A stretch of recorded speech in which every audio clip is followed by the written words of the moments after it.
कृषि कानूनों को रद्द नहीं किया जाएगा, यह किसानों और गवर्नमेंट के बीच जब बात हुई तो उस समय और अगली तिथि 8 जनवरी तय की गई बातचीत नहीं हुई। नहीं, देखिए इसमें एक दूसरा दृष्टिकोण है। आपको ये समझना चाहिए कि पहली बार एक तो हमारे जीवंत लोकतंत्र है, हमारा एक लिविंग डेमोक्रेसी है जो चर्चा पे चलता है, संवाद पे चलता है, और निरंतर ऐसी चर्चा होती रहनी चाहिए।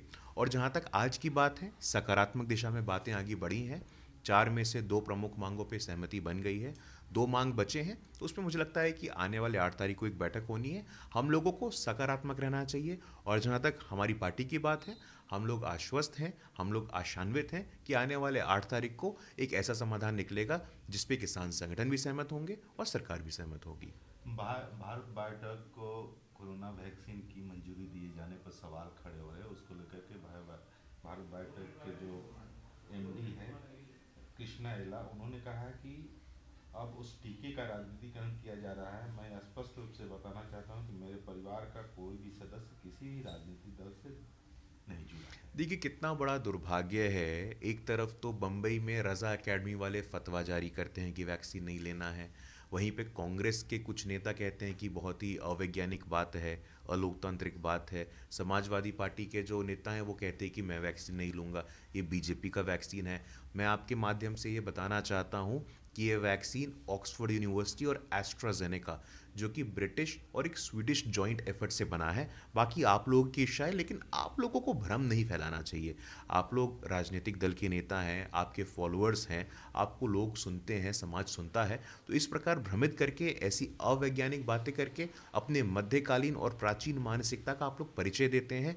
पहली बार कुल मिला के बात यह है कि इस पूरे के पूरे कोरोना काल में प्रधानमंत्री जी ने जिस कुशल नेतृत्व का उदाहरण दिया है, जिस ठोस नेतृत्व का परिचय दिया है, इससे ये लोग परेशान हो गए हैं। इनके पास ना मुद्दा है, ना नेता है, ना नीति है, ना कल्पना है। संदीप पात्रा ने कांग्रेस पर हमला करते हुए कहा कि वैक्सीन आने के बाद 2 प्रजाति बहुत परेशान करती है, एक कोरोना वायरस और दूसरा कांग्रेस पार्टी बहुत परेशान है। हमने समय समय पर कांग्रेस को म्यूटेंट वेराइटी में बदलते देखा है। एक से बढ़कर एक भयंकर रूप कांग्रेस धारण करती रहती है। देखिए निश्चित रूप से, देखिए कांग्रेस पार्टी का इतिहास 1885 से शुरू होता है और 1947 में समाप्त हो जाता है जब वो सत्ता में आ जाते हैं। उस संगठन का एकमात्र लक्ष्य है, एकमात्र ऑब्जेक्टिव है कि सत्ता में कैसे आए।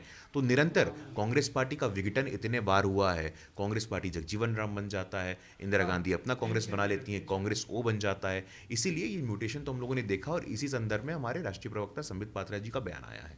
सपा प्रमुख अखिलेश यादव का क्लियरेंस आया है, उन्होंने कहा है कि हमने वैज्ञानिकों और इनको कभी मैंने सवाल नहीं उठाए हैं, लेकिन संदेह है तो संदेह को स्पष्ट अब करें। वो चाहे जितना स्पष्टीकरण दे दे, लेकिन देश के सामने उनका चेहरा उजागर हो गया है। हम लोगों ने देख लिया, बहुत ही अवैज्ञानिक, आधारहीन बात उन्होंने करके अपने मानसिक दिवालियापन का परिचय दिया है।